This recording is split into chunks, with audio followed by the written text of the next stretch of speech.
வணக்கம். நாங்கள் பெரியாரி அம்பேத்கரிய மக்கள் இயக்கம், புரட்சிகர இளைஞர் முன்னணி மற்றும் அமைப்புகளும் அமெரிக்க வரி விதிப்பு இப்போ ஆகஸ்ட் மாதம் இறுதியில் பார்த்திங்கன்னா, இதுக்கு முந்தைய இருந்த வரியை விட 50%, 25%, அது பிறகான 25%, மொத்தமாக 50% வரி, இந்திய ஏற்றுமதிக்கு 50% வரி விதித்தாங்க. இதனால் திருப்பூருடைய பின்னலாடை ஏற்றுமதிங்கிறது எந்த விதமான பாதிப்புகளை சந்திச்சிருக்குன்னு ஒரு கள ஆய்வு மேற்கொண்டோம். அதன் அடிப்படையில் இந்த பத்திரிகையாளர் சந்திப்பை நாங்கள் நடத்துகிறோம். நாங்கள் எங்களோட கள ஆய்வில் என்ன விதமான இதை கண்டறிஞ்சோம்னா, திருப்பூர் தொழில் உற்பத்தி பெருமளவுக்கு பாதிப்பு ஏற்பட்டு இருக்குது. கிட்டத்தட்ட 40,000 கோடி வர்த்தகம் அமெரிக்காவுக்கு நடந்துகிட்டு இருந்தது முற்றிலுமாக முடங்கு போகிற ஒரு சூழல் ஏற்பட்டிருக்கு. இந்த 40,000 கோடிங்கிறது அமெரிக்காவை சார்ந்து பெரிதும் இருக்கிறதுனால, அதுவும் குறிப்பாக அந்த காலம் கிறிஸ்மஸ் காலம் போன்ற அந்த ஆண்டுலேயே அதிக வர்த்தகம் நடைபெறக்கூடிய மாதங்களாக இருக்கக்கூடிய அந்த சமயத்தில் இது ஒரு பெரிய பின்னடைவாக அந்த வரி விதிப்பு இருந்தது. இதனால் அங்கே தொழில் உற்பத்தி பாதிக்கப்பட்டதுடன் தொழிலாளர்கள் பல வேலை இழப்பையும் சந்திக்க வேண்டிய பெரிய நெருக்கடி ஏற்பட்டுச்சு. கிட்டத்தட்ட ஒரு 4 லட்சம் தொழிலாளர்களுடைய எதிர்கால வாழ்வாதாரம் இப்போதைய வாழ்வாதாரங்கிறது ஒரு கேள்விக்குறியான நிலை தான் இருக்குது. இது ஒரு மிக முக்கியமான பிரச்சனையாக பார்க்குறோம். ஏன்னா திருப்பூர் தமிழ்நாட்டு தொழில் உற்பத்தியோட ஒரு மாதிரியாக இருக்கக்கூடியது. இந்த தொழில் உற்பத்தி ஒரு அமெரிக்க வரி விதிப்பால் திடீர்னு பாதிக்கப்படுறதுங்கிறது என்ன மாதிரி பிற தொழில்களையும் விளைவுகளை ஏற்படுத்துங்கிறத ஒரு முன்னுதாரணமாக இல்லை ஒரு மாடலாக அதை எடுத்துக்கிறதுக்காக அந்த கள ஆய்வில் நாங்கள் மேற்கொண்டிருந்தோம். இதை குறித்து தமிழக முதல்வர் கடிதம் எழுதியிருக்காரு. அவரே குறிப்பிட்டிருக்காரு, ஒரு நாளைக்கு கிட்டத்தட்ட திருப்பூர், கோயமுத்தூர், அதாவது அந்த கொங்கு மண்டலம்னு சொல்லக்கூடிய அந்த ஆடை உற்பத்தியில் ஈடுபடக்கூடிய அந்த 3 மாவட்டங்கள், திருப்பூர், கோயமுத்தூர், கரூர், இதுக்கு மட்டும் ஒரு நாளைக்கு 60 கோடி இழப்பு ஏற்படுது. இதுக்கு இவ்வளோ பொருளாதார பாதிப்பு, இவ்வளோ வேலை வாய்ப்பின்மை, வேலை இழப்பு, இதுக்கெல்லாம் காரணமானது அந்த அமெரிக்க வரி விதிப்புங்கிறது மிக முக்கியமானது. இது பிரச்சனை. இந்த பிரச்சனைக்கு தீர்வுங்கிறது என்னவா இருக்குங்கிறத நாங்கள் அவங்கள்ட்ட கேட்கும்போது பேச்சுவார்த்தை தான், இதுக்கு முக்கியமானது பேச்சுவார்த்தை தாங்கிறத அவங்க குறிப்பிட்டாங்க. அமெரிக்காவோட இந்திய வெளியுறவுத்துறை, இந்திய அரசு பேச்சுவார்த்தை நடந்திருக்கணும். ஆனால் இந்திய அரசு அதை ஒரு சீரிய முயற்சி எடுத்து இதை உடனடியாக தீர்க்கக்கூடிய இடத்துல அவங்க அதை பண்ணலை அப்படிங்கிறத அவங்க பதிவு பண்ணுறாங்க. இந்திய அரசு இதுக்கு முக்கியமாக இந்த வரி விதிப்புக்கு காரணமாக அமெரிக்கா சொல்கிறது என்னென்னா, ரஷ்யாவுடைய எண்ணெயை இந்தியாவில் இறக்குமதி செஞ்சு, இதுக்கு அமெரிக்கா தடை விதிச்சிருந்துச்சு. இந்தியா இறக்குமதி செஞ்சு அதை மேற்குலக நாடுகளுக்கு ஏற்றுமதி செஞ்சு இதை பண்ணுறதுங்க. இது நாங்கள் ரஷ்யாவிலேருந்து நீங்கள் எண்ணெய் வாங்குறத நாங்கள் தொடர்ந்து நீங்கள் நிப்பாட்ட சொல்கிறோம், நீங்கள் கேட்க மாட்டேங்கிறீங்க, அதனால தான் நாங்கள் இந்த வரி உயர்த்திக்கிறோம்னு சொல்கிறாங்க. ஆனால் அந்த இந்திய எண்ணெய் இறக்குமதி யாருக்கு பயன்பட்டுருக்குங்கிறது இன்றைக்கி முக்கியமான கேள்வியாக இருக்குது. தமிழ்நாட்டு மக்கள் இல்லை இந்திய மக்கள் அந்த பெட்ரோல் டீசலுக்கு என்ன விலை கொடுத்துட்டு இருந்தாங்களோ அதுதான் கொடுக்குறாங்க. அந்த உக்ரைன் ரஷ்யா போரின் காரணமாக மிக குறைந்த விலையில் எண்ணெய் கிடைச்சது கடந்த காலங்களை விட. ஆனால் இன்றைக்கி நம்ம அதே விலை தான் கொடுத்து எண்ணெய் வாங்கிட்டு இருக்கோம். ஆனால் அவ்வளோ பேரலாக பல அளவுக்கு நம்ம கச்சா எண்ணெய் இறக்குமதி செஞ்சோம். அதனால் இந்திய மக்களுக்கு பலன் இல்லை. பயனடைஞ்சது யாருன்னு பார்த்தீங்கன்னா, அம்பானி, அதானி போன்ற எண்ணெய் சுத்திகரிப்பு நிறுவனங்கள் தான் இந்தியாவில் இறக்குமதி செஞ்சு சுத்திகரித்து அதை வெளிநாடுக்கு ஏற்றுமதி செஞ்சு பயனடைஞ்சாங்க. இதை இந்திய அரசு ஏதோ ஒரு முயற்சி எடுத்து அவங்களுக்கு கட்டுப்படுத்த, இல்லை இந்திய மக்களுக்கு விலை கம்மியாக கிடைக்காது முயற்சி எடுத்துக்கணும்னா எடுக்கல. அவங்க லாபம் பார்த்ததுனால அமெரிக்கா இந்த வரி விதிப்பை சுமத்தியிருக்கு. இதனால் திருப்பூர் பாதிக்கப்பட்டிருக்கு. ஒரு சில முதலாளிகளுக்கு இந்திய அரசு ஆதரவாக போய் நின்று திருப்பூரில் ஒரு கிட்டத்தட்ட 4000 தொழில் உற்பத்தியாளர்கள் பாதிக்கப்பட்டிருக்காங்க. 1-2 பேருக்காக 4000 ஆயிரக்கணக்கான திருப்பூர் முதலாளிகள் பாதிப்புக்குள்ளாயிருக்கார்கள். 4 லட்சம் தொழிலாளர்கள் பாதிப்புக்குள்ளாயிருக்கார்கள். இது முக்கியமான பிரச்சனையாக பார்க்குறோம். அப்போ என்னென்னா, இந்திய வெளியுறவுத்துறை அந்த எண்ணெய்க்கு கொடுத்த முக்கியத்துவத்தை, அதனுடைய விளைவுகளுக்கு கொடுத்த முக்கியத்துவத்தை ஏன் திருப்பூருக்கு கொடுக்கலங்கிறத ஒரு மிக முக்கியமான கேள்வியாக நாங்கள் எழுப்ப விரும்புகிறோம். அப்போது இவங்களுக்கு அக்கறை 1-2 முதலாளிகள் தானா? திருப்பூர் மாதிரியான இருக்கக்கூடிய சிறு குறு உற்பத்தியாளர்கள், லட்சக்கணக்கான தொழிலாளர்களுக்கு இவங்க என்ன என்ன விதமான அரசுடைய ஆதரவு கிடைக்கிதுங்கிறது ஒரு மிக கேள்வியாக இருக்குது. 2வது, கிட்டத்தட்ட திருப்பூர் தமிழ்நாட்டோட தொழில் வளர்ச்சிக்கு ஒரு முன்னுதாரணம். அப்போது அது வந்து அந்த உலகமயமாக்கல் தொடங்கின காலத்தில் உருவான ஒன்று இன்றைக்கி இந்த நிலை எட்டியிருக்கு. இது மாதிரி பல்வேறு மண்டலங்களை நாங்கள் தமிழ்நாடு வந்து பல்வேறு தொழில் முனையத்தை ஏற்படுத்திகிட்டு இருக்காங்க. அப்போது எதிர்காலத்துலேயும் இந்த மாதிரி சிக்கல் வந்துச்சுன்னா தமிழ்நாடு அரசு கடிதம் மட்டும் எழுதி இதுக்கான பேச்சுவார்த்தை நடத்த போதாங்கிறத ஒரு கேள்வியாக முன்வைக்க விரும்புகிறோம். ஏன்னா இது வந்து இவ்வளோ பெரிய விஷயம். இதில் வந்து தமிழ்நாடு உற்பத்தியாளர்கள் பாதிக்கப்படுறாங்க. ஆனால் இந்திய அரசு ஒரு மெத்தனமாக இருக்கும்போது தமிழ்நாட்டோட தலையீடு ஒரு கடிதத்தோடு முடிய போதா அப்படிங்கிறத நான் ஒரு கேள்வியாக எழுப்ப விரும்புகிறோம். நாங்கள் இதுக்கான தீர்வை என்ன முன்வைக்க விரும்புகிறோன்னா, இந்திய வெளியுறவுத்துறை அப்படிங்கிறதுல ஒவ்வொரு மாநிலத்துக்கும், குறிப்பாக தமிழ்நாடு போன்ற எல்லையோர மாநிலங்கள், தொழில் உற்பத்தி வளர்ந்த மாநிலங்களுக்கு ஒரு அங்கம் தேவை. அந்த வெளியுறவுத்துறை கொள்கை முடிவு எடுக்கிறதுல தமிழ்நாடு போன்ற மாநிலங்களுடைய பங்களிப்பு தேவை. அப்படி அவரோட குரல் பதிவு செய்யப்படணுங்கிறத இந்த ஒட்டுமொத்த பிரச்சனைக்குமான நாங்கள் தீர்வாக முன்வைக்கிறோம். இப்போ உடனடி தீர்வாக இந்த திருப்பூர் சார்ந்த உடனடி தீர்வாக என்னென்னா, உடனடியாக இந்த இப்போ யூரோப்பிய யூனியனில் இதுக்கான பேச்சுவார்த்தை முடிஞ்சு இதுக்கு ஒரு மாற்றாக சொல்ல வராங்க. ஆனால் அது உடனடி தீர்வோ அது வந்து ஒரு நீண்ட காலத்தில் எந்த விதமான விளைவுகளை ஏற்படுத்துங்கிறது ஒரு கேள்விக்குறி தான். ஏன்னா இந்த ஒப்பந்தம் ஐரோப்பிய யூனியனோட ஒப்பந்தம் நடைமுறைக்கு வர்றதுக்கு எல்லாம் சரியாக போனாலே 1 வருடம் ஆகும். அதற்குள்ளாக இந்த தொழிலோடைய நிலை என்னவாக இருக்குங்கிறது ஒரு கேள்விக்குறி. அப்படி 1 வருடம் நிலைச்ச அது நடைமுறைக்கு வந்தாலும் ஏற்கனவே ஐரோப்பிய யூனியனுக்கு ஏற்றுமதியாளராக இருக்கக்கூடிய வியட்நாம், பங்களாதேஷ், இத்தாலி போன்ற நாடுகள் வந்து அவங்க ஏற்கனவே சந்தையை கையில் வச்சுருக்காங்க. அதற்கு போட்டியாக இவங்க போய் அந்த சந்தையில் எப்படி நிலைநிறுத்தினாலும் எந்த விதமான இது இப்போ செஞ்சுக்கிட்டு இருந்த வணிகத்துக்கு அப்படியே மாற்றாது அமையுமாங்கிறதும் ஒரு கேள்விக்குறியாக இருக்குது. அதனால் இந்த காலகட்டத்தில் நாங்கள் உடனடியாக செய்ய வேண்டிய சில கோரிக்கைகள்லாம் என்ன வைக்கிறோன்னா, இவர்களுக்கு வட்டியில்லா கடன் உடனடியாக வழங்கணும்.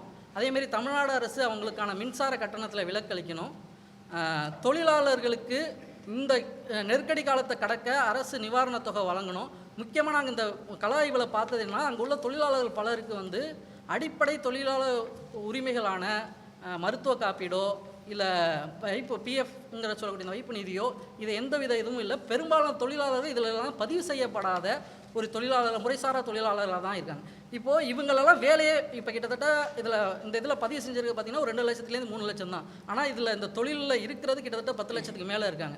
இதில் இவங்க ஒரு 6 லட்சம் பேருக்கு வேலையே போனாலும் அது வந்து கணக்கே கிடையாது. ஏன்னா இவங்க தொழிலாளர்களாக எங்கேயுமே பதிவுப்பட்டதுனால இவங்க வேலையில் இருந்தாங்கங்கிறதே வந்து ஒரு பதிவாக எங்கேயுமே இருக்காது.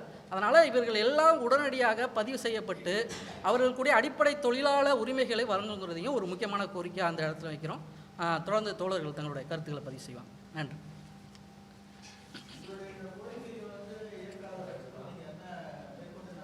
இப்போ முதல் கட்டமாக பத்திரிகையாளர் சந்திப்பு வச்சுருக்கோம். இதை மற்ற அமைப்புகள் எடுத்துக்கோங்க. கிட்டத்தட்ட இதில் வந்து 50 அமைப்புகள் வந்து இதுக்கு ஆதரவு தெரிவிச்சிருக்காங்க. இதை தமிழ்நாட்டில் பல்வேறு கட்சிகள்கிட்டையும் கொண்டு செஞ்சு தமிழ்நாட்டோட ஒரு முக்கியமான கோரிக்கையாக மாற்றும். அரசியல் கட்சிகளோட ஒரு முக்கியமான கோரிக்கையாக வந்து எதுலன்னா, இந்திய வெளியுறவுத்துறை அந்த அமைச்சகத்தினுடைய வெளியுறவு கொள்கையில் தமிழ்நாட்டுக்கு இடம் வேணுங்கிறத ஒரு தமிழ்நாட்டினுடைய கட்சிகளுடைய அடிப்படை கோரிக்கையாக மாற்றுறதுக்கான முயற்சிகளை எடுப்போம். அதுக்கு அடுத்த கட்டமாக இந்த எல்லா அமைப்புகள் இணைச்சி பொதுக்கூட்டங்கள், கண்டன ஆர்ப்பாட்டங்கள் இதுக்கான முயற்சிகளையும் இருந்துப்போம். முதல் கட்டமாக இந்த கோரிக்கையை நாங்கள் எல்லா அமைப்புகள்கிட்டையும் கொண்டு சேர்ந்துருக்கோம்.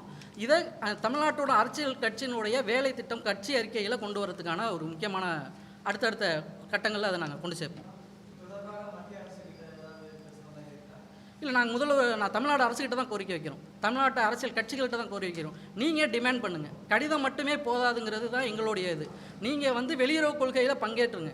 தமிழ்நாடு அரசு வெளியுறவு கொள்கையில் பங்கெடுத்து நீங்கள் டிமாண்ட் பண்ணுங்கள். வெறும் கடிதங்கள்ங்கிறது வந்து ஒரு அன்அஃபிஷியலான ஒரு மாநில ஒன்றிய அரசுக்கான உறவுகள் அது ரொம்ப மேம்போக்கானது.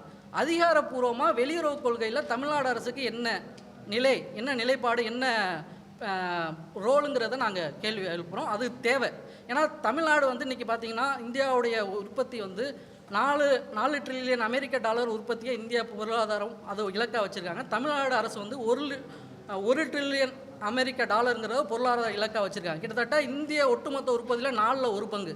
அப்படிங்கிறது நீங்கள் பார்த்தீங்கன்னா பல்வேறு ஐரோப்பிய நாடுகளில் வளர்ந்த நாடுகளுக்கு இணையான பொருளாதாரம். அப்படி உள்ள ஒரு அரசு வந்து ஒரு வர்த்தகத்துக்குள்ள ஒரு வெளியுறவு கொள்கையில் இதுக்கான ரோலே இல்லைங்கிறது வந்து அடிப்படையிலே மிக அடிப்படையே தவறுங்கிறத நாங்கள் சுட்டிக்காட்ட விரும்புவோம்.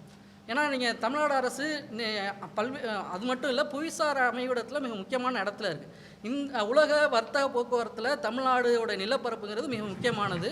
அதேமாரி தமிழ்நாட்டில் உள்ள சென்னை துறைமுகமும் இப்போ வளர்ந்து வர தூத்துக்குடி துறைமுகமும் வர்த்தக ரீதியாக மிக முக்கியத்துவம் வாய்ந்தவை. இவை உலக வர்த்தகத்தில் மிக இன்றியமையாத கன்னிகள் அன்னைக்கு மாறி இருக்கு. அப்படி இருக்க இடத்துல தமிழ்நாட்டுக்கு வெளியுறவு கொள்கையில் மிக முக்கியமான அங்கமும் இடமும் வேணுங்கிறது எங்களுடைய கோரிக்கை.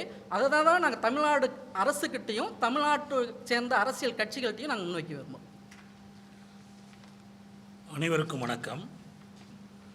பெரியாரிய அம்பேத்கரிய மக்கள் இயக்கம், கூட்டாட்சியியல் நடுவும் தமிழ்நாடு, புரட்சிகர இளைஞர் முன்னணி மதுரை ஆகிய 3 அமைப்புகளும் சேர்ந்து உழைத்து திருப்பூர் பின்னலாடை தொழிலில் ஏற்பட்டிருக்கிற நெருக்கடி குறித்து கள ஆய்வு செய்து ஒரு தெளிவான அறிக்கையை முன்வைத்திருக்கிறார்கள்.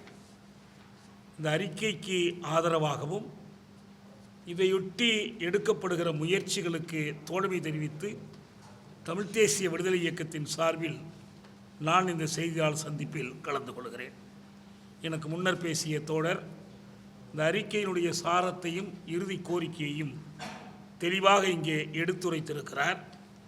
நெடுங்கால அடிப்படையில் தொலைநோக்கோடு எடுக்கப்பட வேண்டிய நடவடிக்கைகள் ஒருபுறம், உடனடியாக இந்த நெருக்கடிக்கு தீர்வு காண்கிற வகையில் துயரப்பட்டிருக்கிற தொழிலாளர்களுக்கும் சிறு பின்னலாடை உற்பத்தியாளர்களுக்கும் ஏற்றுமதியை சார்ந்திருக்கிற தொழிலதிபர்களுக்கும் வழங்க வேண்டிய உதவிகள், இவற்றையும் இந்த அறிக்கை தெளிவாக பட்டியலிடுகிறது. அறிஞர் அண்ணா அவர்கள் ஏல் பல்கலைக்கழகத்திற்கு சென்றிருந்த போது அவரிடம் மாணவர்கள் கேட்ட ஒரு கேள்வி உங்களுடைய அயலுறவு கொள்கை என்ன என்பதாகும். அண்ணா அவர்கள் அப்படி எதுவும் கிடையாது, இந்திய அரசினுடைய கொள்கை தான் எங்களுடைய கொள்கை என்று விடையளித்தார். இப்போது அப்படி விடையளிக்கக்கூடிய நிலை இல்லை. ட்ரம்ப் அவர்கள் சீனா, பிரேசில், இந்தியா பல நாடுகளுக்கு அந்த நாடுகளிடமிருந்து இறக்குமதி செய்யப்படுகிற பின்னலாடைகளுக்கு மற்ற உற்பத்தி பொருட்களுக்கான தீர்வையை 50 விழுக்காடு 100 விழுக்காடு அளவுக்கு உயர்த்தி இருக்கிறார். இன்னும் கூட உயர்த்தப் போகிறேன் என்று அச்சுறுத்தி கொண்டிருக்கிறார். இப்படி வரி உயர்த்துவதற்கு பொருளாதார காரணங்கள் இருக்குமானால் அதனுடைய நியாயத்தை புரிந்து கொள்ளலாம், விவாதிக்கலாம். அதற்கான எதிர்காரணங்களை நாம் பட்டியலிடலாம். ஆனால் எந்தவித பொருளாதார காரணமும் இல்லாமல் நேரடியாக அரசியல் காரணத்திற்காக, புவிசார் அரசியல் காரணத்திற்காக இந்த தீர்வை உயர்த்தப்படுகிறது. இந்திய அரசு ருஷ்யாவிடமிருந்து கச்சா எண்ணெய் இறக்குமதி செய்கிறது. இப்படி கச்சா எண்ணெய் இறக்குமதி செய்வது என்பது அமெரிக்காவினுடைய உக்ரைன் தொடர்பான கொள்கைக்கு இடையூறாக இருக்கிறது என்று கருதினால் அதற்காக பேச்சுவார்த்தை நடத்தலாம், அல்ல இந்தியாவோடு வேறு எந்த வகையிலும் அவர்கள் அழுத்தம் கொடுக்கலாம். ஆனால் அதற்கு பதிலடியாக இந்த கச்சா எண்ணெய் இறக்குமதி செய்வதை நிறுத்த வேண்டும் என்பதற்காக அவர்கள் இந்தியாவிலிருந்து அங்கு ஏற்றுமதியாகிற திருப்பூர் பின்னலாடை உட்பட்ட இந்த பொருட்களுக்கான வரியை 50 விழுக்காடு உயர்த்தியிருக்கிறார். இந்திய அரசு அந்த வரி உயர்வினால் ஏற்பட்டிருக்கிற பாதிப்புக்கு எந்த உதவியும் செய்வதற்கு பதிலாக நாங்கள் இதே கொள்கை தொடரும் என்று அறிவித்திருக்கிறார்கள். இந்திய அரசினுடைய அயலுறவுத்துறை அமைச்சர் ஜெய்சங்கர் அவர்கள் நாங்கள் எங்கள் லாபத்திற்காகத்தான் கொள்கை வைக்கிறோம், எங்களுடைய லாபத்திற்காக நாங்கள் இந்த கச்சா எண்ணெய் இறக்குமதி செய்கிறோம். இன்னும் கூட அவர் இன்னொன்று சொல்கிறார், எங்களுடைய அயலுறவு கொள்கை பகவத்கீதையின் அடிப்படையில் வகுக்கப்படுகிறது. நீ உன் லாபத்தை கருதி உன் கடமையை செய், விளைவுகளை பற்றி கவலைப்படாதே என்று பகவத்கீதையில் கிருஷ்ண பரமாத்மா சொல்லியிருக்கிறார். நாங்கள் அதை பின்பற்றி எங்களுடைய லாபம் கருதி நாங்கள் இப்படி செய்கிறோம். எங்களுக்கு ருஷ்யா செத்தால் என்ன, உக்ரைன் செத்தால் என்ன, அதெல்லாம் எங்களுக்கு கவலை இல்லை. எங்களுக்கு லாபம். எங்களுக்கு லாபம் என்றால் என்ன?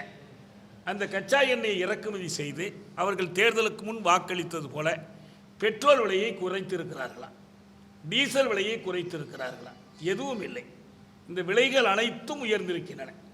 சமையல் எரிவாயுவின் விலையும் உயர்ந்திருக்கிறது. அமெரிக்காவிடமிருந்து செய்யப்படுகிற இறக்குமதியினால் இந்திய நாட்டினுடைய நுகர்வாளர்களுக்கு எந்த பயனும் இல்லை, சிறு தொழிலதிபர்களுக்கு எந்த பயனும் இல்லை, சிறு குறு நடுத்தர தொழில்களுக்கு எந்த பயனும் இல்லை. இது யாருக்கு இந்த பயன் போய் சேருகிறது என்றால் இந்த கச்சா எண்ணெயை இறக்குமதி செய்து அதனை அவர்கள் ஒப்படைப்பது அம்பானியினுடைய தொழில் பெட்ரோல் சுத்திகரிப்பு நிறுவனங்களுக்கு போகிறது. ரிலையன்ஸ் நிறுவனத்தின் வழியாக அதனை சுத்திகரித்து, அல்லது அதானியினுடைய நிறுவனத்தின் வழியாக சுத்திகரித்து அதனை வெளிநாடுகளுக்கு ஏற்றுமதி செய்கிறார்கள். அது இந்தியாவுக்கு பயன்படுவதில்லை. இந்த வெளிநாடுகளுக்கு ஏற்றுமதி செய்வதன் மூலம் அவர்களுக்கு பெரும் ஆதாயம் ஏற்படுகிறது. ஏனென்றால் ருஷ்யாவுடன் பொருளாதார தடையை ஐரோப்பிய நாடுகளும் சேர்ந்து விதித்திருப்பதால் அவர்களுக்கு இந்த எண்ணெய் இறக்குமதி செய்வதற்கு மாற்று வழிகள் தேவைப்படுகின்றன. ருஷ்யாவுக்கு பதிலாக இந்தியாவிடமிருந்து இந்த எண்ணெயை அவர்கள் வாங்கிக் கொள்கிறார்கள். இதனுடைய கொடுத்த லாபம் யாருக்கு போகிறது என்றால் மோதியினுடைய எஜமானர்களுக்கு, அம்பானிகள் அதானிகளுக்கு தான் இது போய் சேருகிறது. எனவே அவர்கள் ஆதாயம் அடைவதற்காக தமிழ்நாடு போன்ற மாநிலங்களில் நடத்தப்படுகிற இந்த தொழில்கள் பாதிப்புக்கு உள்ளாக்கப்பட்டிருக்கின்றன. நமக்கு ஏற்றுமதி சாராமல் உள்நாட்டு சந்தையை சார்ந்தே தொழில் நடத்துவதாக இருந்தால் அதற்கான கொள்கை வேண்டும், அதற்கான பொருளியல் அடித்தளம் வேண்டும். அப்படி எதுவும் இந்திய அரசிடம் கிடையாது. இது முழுக்க முழுக்க சந்தை என்று சொல்வார்கள், export market and elite market. தமிழ்நாட்டில் இருக்கிற ஒவ்வொரு மனிதனுக்கும் பின்னலாடைகளை பயன்படுத்துகிற பழக்கமும் நிறைய வாங்கி குவிக்கிற பழக்கம் இருக்குமானால் நீங்கள் ஏற்றுமதியை பற்றி கவலைப்படவே தேவையில்லை. அமெரிக்காவிலே போய் நீங்கள் ஒரு கடையில் ஒரு பனியன் அல்லது டிஷர்ட் வாங்கும்போது அங்கு அவர்கள் சொல்லுகிறார்கள், இதெல்லாம் உங்கள் நாட்டிலிருந்து தான் வருகிறது, ஏதோ இங்கே வந்து நீங்கள் வாங்கணும்னு அவசியம் இல்லை. அவற்றை இந்த நாட்டில் நாம் பார்க்க முடியாது, அந்த நாட்டில் தான் வாங்க முடியும். அப்படி ஒரு சூழ்நிலை இருக்கிற காரணத்தினால் இதெல்லாம் உடனே இந்த அரசு மாற்றிவிடப் போவதில்லை. எனவே இன்றைக்கு நாம் சொல்லுவதெல்லாம் இந்த 50% வரி உயர்வுக்கு எதிராக அல்லது எதிர்காலத்தில் இன்னும் ஏற்படுத்துவதாக அச்சுறுத்துகிற வரி உயர்வுக்கு எதிராக இந்திய அரசு சொல்வது என்ன? அவர்களுடைய அயலுறவு கொள்கை தான் இதற்கு காரணம் என்றால் அதற்கான விளைவுகளை அந்த அரசு தான் சந்திக்க வேண்டும். அப்படி சந்திக்கும் போது இந்திய அரசு அதை, தமிழக அரசு அதை வலியுறுத்தணும். ஒரு கடிதம் போடுவது மட்டும் முடிந்து போகிற செய்தி அல்ல. இவர்கள் எத்தனை வாக்குறுதிகளை கொடுத்தாலும் இந்த பொருளியல் நெருக்கடி இருக்கிற வரைக்கும் அவை அனைத்தும் சான் ஏற முழம் சறுக்குகிற கதையாகத்தான் முடியும். இது தொழிலாளர்களுக்கோ மற்ற உழைக்கும் மக்களுக்கோ ஒரு பயனும் தர. ஏற்கனவே கரூரில், குமாரபாளையத்தில், கொங்கு நாடு எங்கிலும் அங்கு வேட்டி உற்பத்தி, சேலை உற்பத்தி எதை சார்ந்து நடைபெறுகிறது என்றால் விற்பனை சந்தையை சார்ந்து அல்ல, தீபாவளி பொங்கலுக்கு இலவசம் கொடுப்பதை சார்ந்துதான் நடைபெறுகிறது. இது தமிழ்நாட்டினுடைய பொருளாதாரத்தினுடைய அவல நிலை.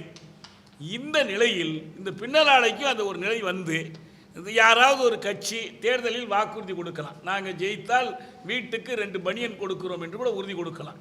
அப்படி ஒரு நிலை ஏற்படுமானால் அதை போன்ற அவலம் வேறு எதுவும் இல்லை. எனவே தான் அவர்கள் உள்நாட்டில் சந்தையை தோற்றுவிக்க வேண்டும், வாங்கும் திறனை பெருகச் செய்ய வேண்டும். இன்னொரு பக்கத்தில் அயல் நாட்டுக்கு செய்யப்படுகிற ஏற்றுமதி குறைந்து விடாமல் பார்த்து கொள்ள வேண்டும். இந்தியாவை விட சிறிய நாடு, வங்கதேசத்தோடு அமெரிக்க சந்தையில் இந்திய பின்னலாடைகளால் போட்டி போட முடியவில்லை, ஏற்கனவே தெரிந்த செய்தி. ஐரோப்பாவில் இலங்கை போட்டி போடுகிறது. எனவே இந்த சந்தையை பாதுகாப்பது, உள்நாட்டு சந்தையை விரிவாக்குவது, இதனுடைய விளைவு என்னவாக இருக்கும் என்றால் பின்னலாடை தொழிலாளர்களால் பின்னலாடை வாங்கி பயன்படுத்த முடியாத நிலை ஏற்படும். அவர்கள் உற்பத்தி செய்வார்கள், மடித்து கொடுப்பார்கள், பெட்டியில் அடைப்பார்கள், ஏற்றுமதி செய்வார்கள்.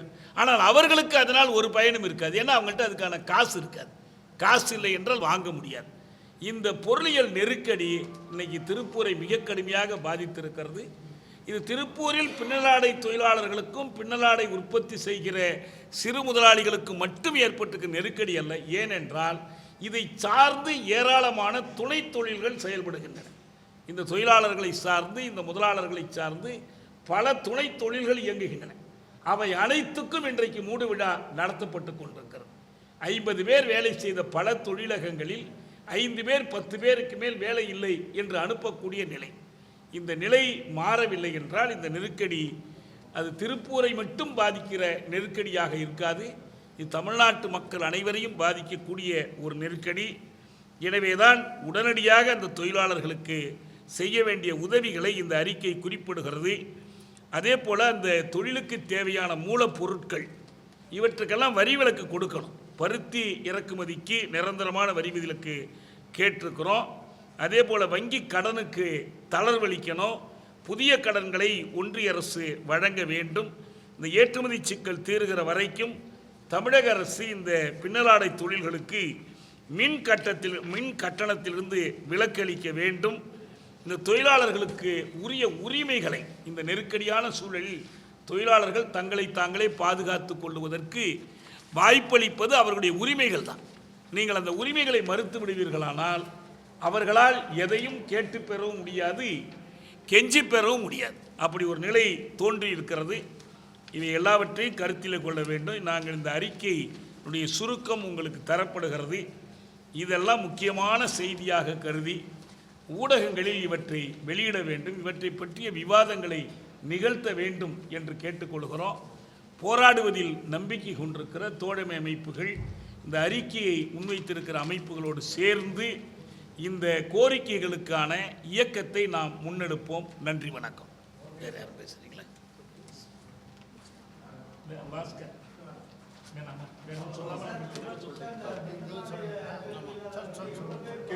என்ன தோழர்? கண்டிப்பாக இந்த அறிக்கையில் இருக்கு பாருங்க, உங்களுக்கு எல்லாமே. நான் அதை தான் எல்லாத்தையும் நம்ம விரிவாக பேசுகிறேன். எழுத்துல நீங்கள் எதுவும் சொல்லணுமா தோழர்? பேசுங்க, வாங்க. கொஞ்சம் அப்படி மாற்றிட்டு உட்காந்து.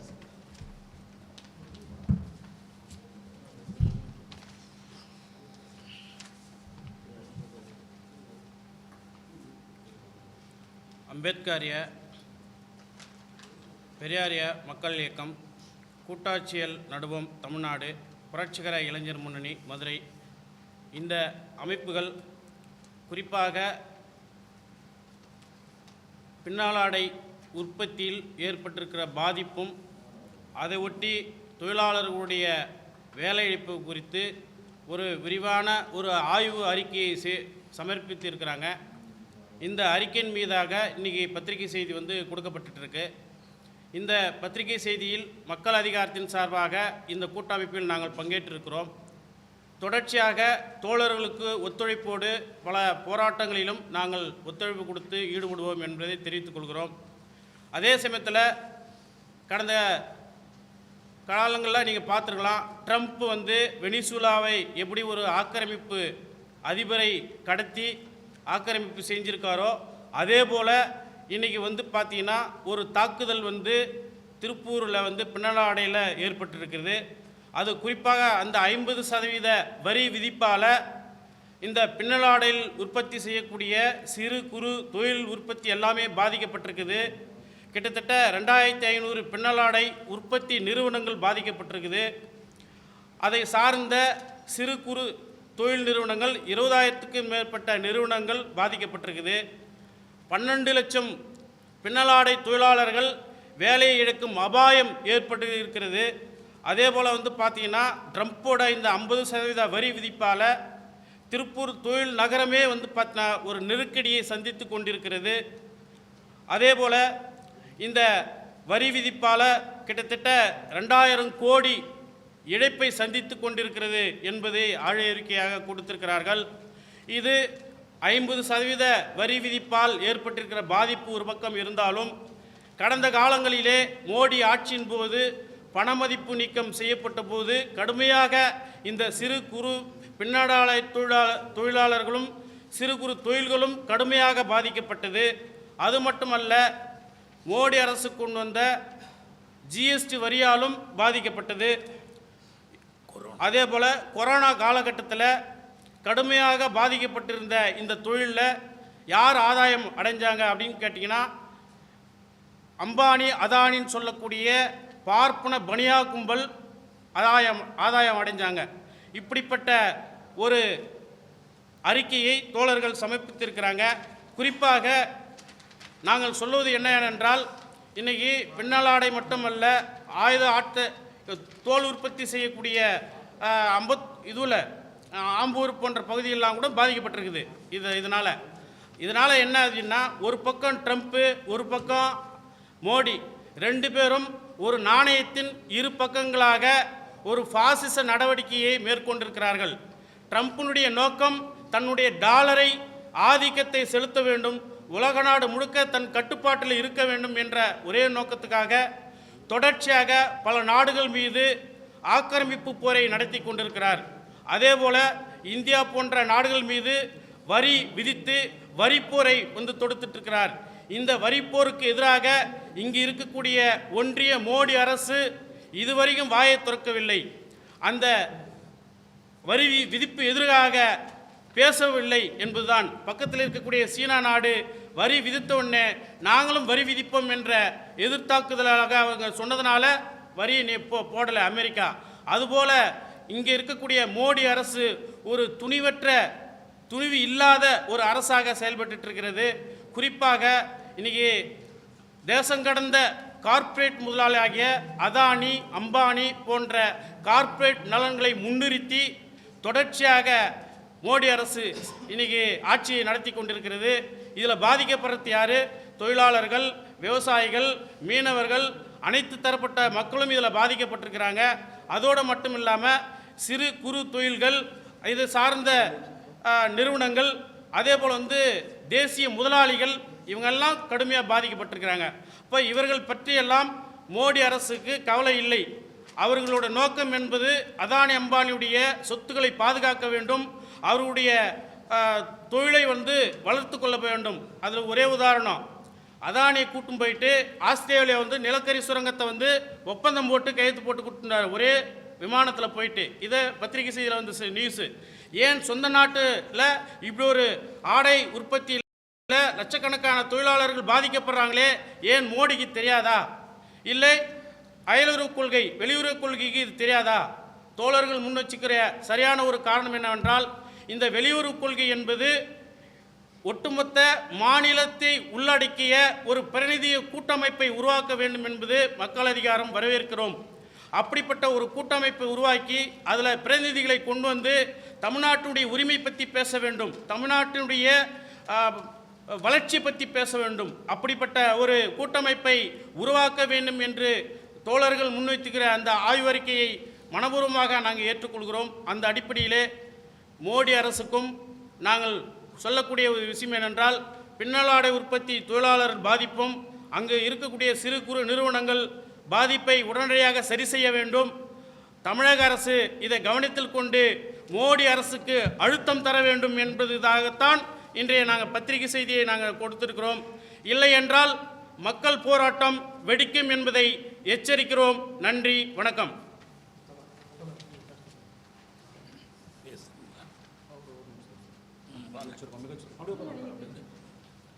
அனைவருக்கும் வணக்கம்.